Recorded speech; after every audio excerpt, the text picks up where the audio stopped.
nakatoko ny farany taona 2024 zao dia entinay aty amin'ny faritra Amaragnirofo-ndray ianareo aty amin'ny districtny Manantsetra na ny Baingantoazila izany no entsika hotsidihana vetivety ajereo ary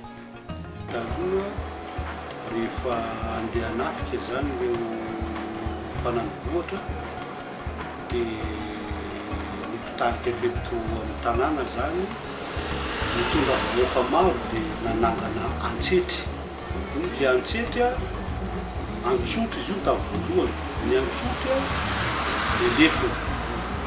lefona na tsangatsangana da miny amin'ny sisiny moron-dranomasina iny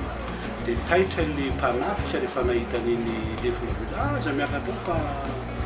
maro antsetra koa zay nahatonga ny maro antsetra no maro antsetra. Tara tena maro zany dia ireo olo maventy reto an-tanàna mitangalamena ny tena mavantatra azy fa zany tanoany amin'ny 1500 tanoany angano zany contact zany miseho satria raha malala moa fa rehefa tonga ny vazaha tany ny portugais ny anglisy ny karazany dia ty Baingantoazila ty zany no tena hitanareo mitody ny sambotra teto. Ny fotom-piveloman'olona eto zany voalohany aloha eto belemaka eto amin'ny districtny Manantsetra manokana belemaka eto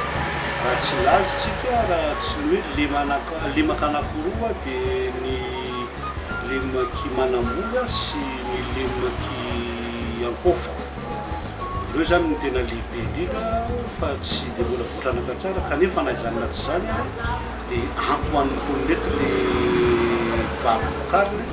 ary koa mbola nisy fotoana raha ny teto nanondrana makany Antala makany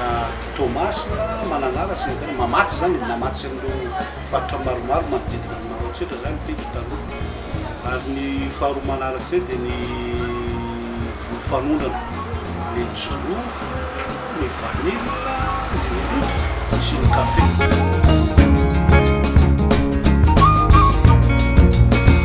taona 2024 ny farany amin'ny fandarana ambajereo kosa dia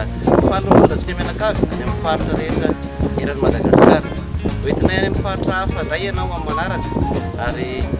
zay no azona tolotra teto amin'ny districtny Manantsetra.